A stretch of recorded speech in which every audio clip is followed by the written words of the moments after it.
So it is reasonable to ask, if Pope John Paul couldn't change much in Cuba, how can Pope Benedict? And we also need to ask, what can the faithful from South Florida accomplish by going to Cuba on this pilgrimage? Let's get some answers from our guests this morning. They are distinguished. They are Andy Gomez, professor at the University of Miami's Institute for Cuban and Cuban American Studies. He will be going on the pilgrimage next week. And so will Carlos Saladrigas. He is a successful businessman in our community and a leader of the Cuba Study Group, comprised of Cuban business executives who were hardliners but have concluded it's more important to help the Cuban people than to hurt the Castro regime. Sylvia Iriondo has devoted much of her life to helping dissidents and activists in Cuba, like the Ladies in White. She is the president of Mothers Against Repression, MAR por Cuba. To all of you, good morning. Good morning, Great to Michael. have you come in. Our pleasure. Great to be here. All right, let's begin.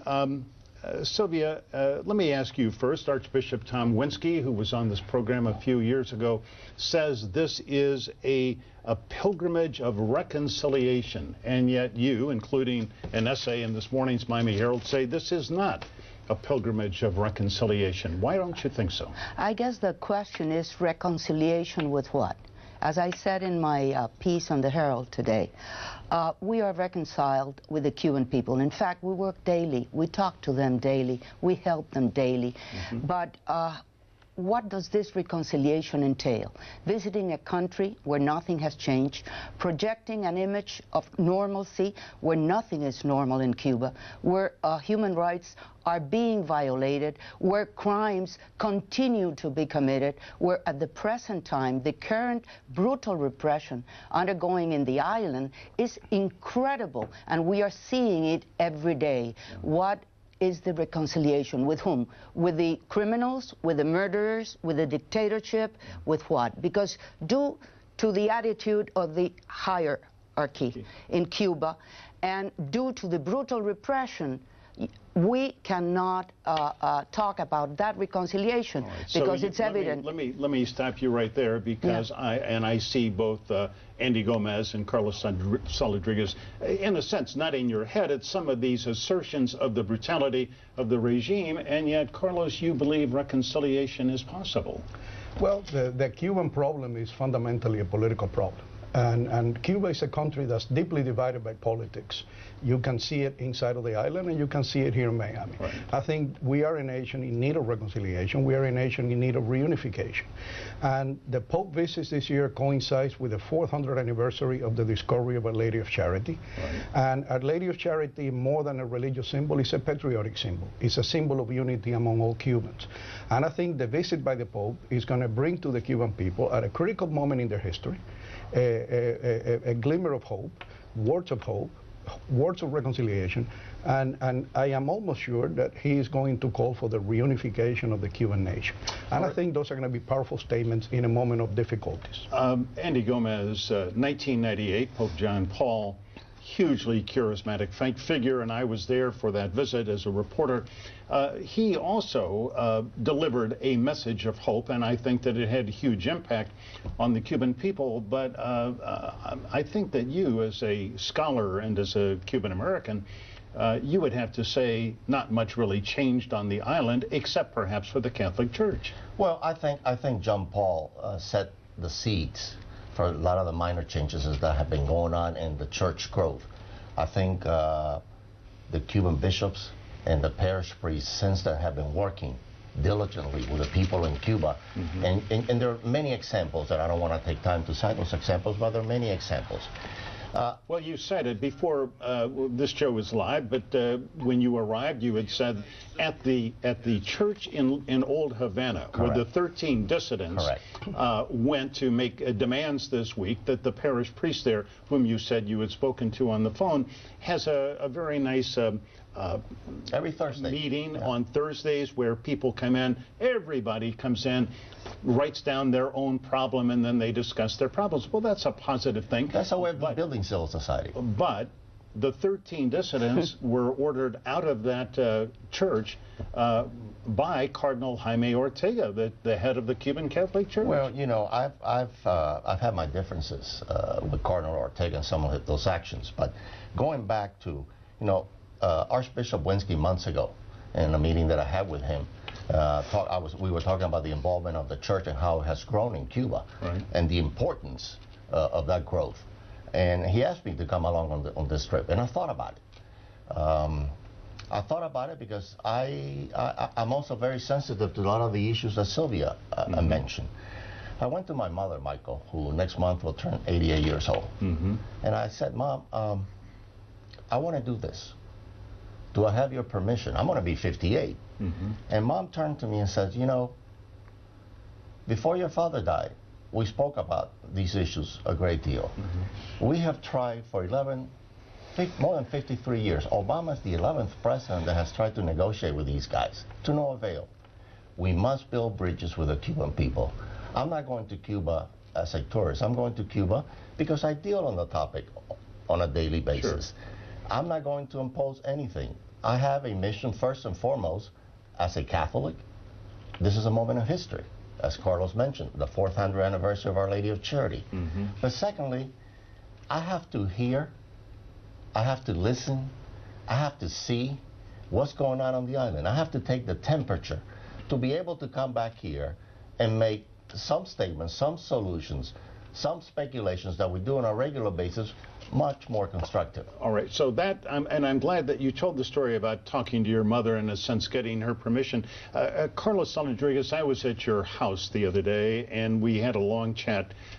Explain to us how you have moved from being a hardliner who in 1998 you were very vocal about saying Cuban Americans here should not go to Cuba for the visit of Pope John Paul. What changed your mind? Very simply, Michael, when I saw the television images of the Pope in Cuba and the moment of hope and relief that it brought to the Cuban nation, I immediately realized I had made a serious mistake. And since that moment, I have been reevaluating my position. I find that, as a business person, I find it inconceivable that after 53 years of failure, we insist on following the same policy that has not produced results. And therefore, I seek desperately for a new alternative, a new way to bridge the gap and to reach into the Cuban people. Over the years, and in great part thanks to Father Conrado and other people in the Cuban church that I have met over the years, I have come to understand the fact that it is better, much better strategy to help the Cuban people, even if it brings a collateral benefit to the regime, than it is to focus on hurting the regime, even if it brings a collateral damage to the people. And Sylvia, when you hear Carlos or Andy, who I know you've known for a long time, make this argument, why are you not persuaded? I would like to counter something Carlos said and then say something about what Andy said. First of all, what the Cuban people need the most is freedom. That is what we're fighting for the Cuban people to be able to enjoy the freedoms that we enjoy in this country. And that means respect for human rights and freedom of expression, freedom of religion, freedom to travel. That is non-existent in Cuba. Secondly, when Andy says that he's going because he wants to feel the temperature, I want to, and what's going on and the plazas being built and all that, I want to tell him that at the same time that the plazas are being built, there are neighbors in Santiago that are being removed from the homes forcefully so that the Pope in his visit doesn't see this. There are state security agents and people in Cuba being trained with sticks to be able to quash any expression of that freedom we so desperately seek for Cubans. I want to ask Andy also if he plans to talk to the ladies in white or talk to leaders in the resistance or pro-democracy and human rights activists such as Antunes or Sara Marta Fonseca. Right. And that is why I oppose to this travel. I don't think our archdiocese, I don't think we should be expending those resources of the archdiocese in promoting travel to Cuba. In fact, 2 planes are going from Miami, such an inordinate amount of resources that could be much better spent helping the people of Cuba fulfill their dream of freedom. Let me stop you all right here. We're going to take a break, and then Andy Gomez, you're going to get a chance to respond to what Sylvia said, and Carlos, you as well. So stay with us. We'll be right back. And on the Sunday morning, we are talking about the Pope's visit to Cuba with, from the left over there, Sylvia Iriondo of Mothers Against Repression, Mothers and Women Against Repression, Carlos Saladrigas, and Andy Gomez. Andy, you heard Sylvia earlier say, among other things, why doesn't the Pope meet with Atunez or the ladies in white? You wrote an op-ed column in the Herald in which you said he should. I agree with Sylvia. As a matter of fact, I've had the opportunity, and I'm not going to mention, besides Archbishop Winsky, other members of the church, of the Catholic Church, tell them that the Pope needs to do a couple of things. Meet with the dissidents, including the ladies in white, talk about the violation of human rights, as Sylvia mentioned, and I also think he needs to reach out to the Afro-Cuban community, which makes up about 65% of the population in Cuba. That will be key if the church wants to continue to create space within society. We should point out, and you're the scholar, so forgive me, but the only, besides the government and the military in Cuba, the only functioning institution in Cuba right now, effective, is the Catholic Church in Cuba. It's the Catholic Church, and I think, you know, we can, I like to look at the big picture. Certainly there are issues that the Catholic Church has not moved as fast as I would like to deal with in Cuba.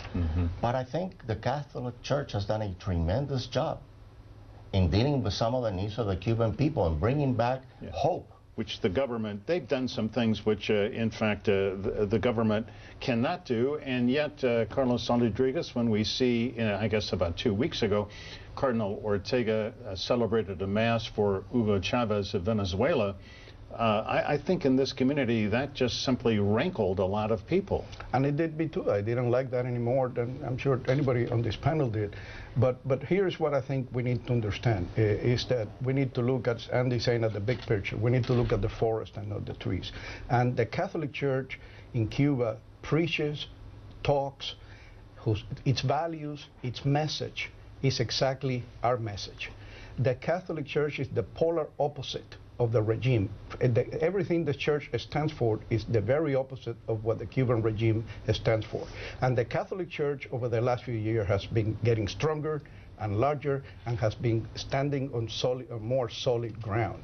This is a process. And I think we might like certain things that the Catholic Church does or that the Cardinal does. Yeah. We don't like others. But in the aggregate, we should be supporting the church. We should be giving the church our solidarity, because in the end, it is the biggest element of civil society in Cuba. And if we're going to ever hope to see change in Cuba, we have to start with building a civil society. And the church is the largest institutional force of Cuba's civil society. And it should be strengthened.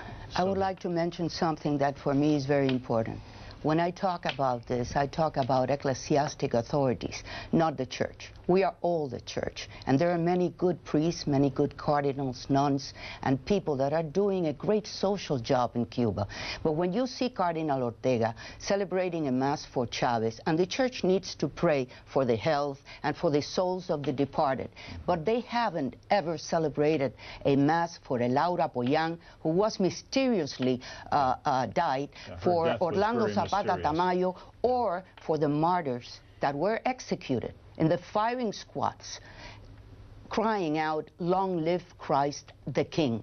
The church is seen, and in fact is doing a work in collaboration with the regime. If you go to the website of the Archdiocese of Havana, they are, this is a political agenda geared towards giving a sense of normalcy and legitimizing. Well, we know that very little, in Cuba is normal. In about 10 seconds, Andy, you wanted to comment. I agree with Sylvia, but I think, again, staying within the big picture of the forest, let's stay with the Archdiocese. I think Archbishop Thomas Winsky has put Cuba on top of his priorities. Well, he's brought clergy there, from there to celebrate masses here. Do I agree with everything he's done? Absolutely not. But I think he's a very strong leader and someone that this community needed to tie things with Cuba. All right, that's going to be the last word. Wish we had more time, but thank you all for coming in this morning. And on the pilgrimage for you two, best of luck. And Sylvia, continue your good work with mothers and women, please. Thank you.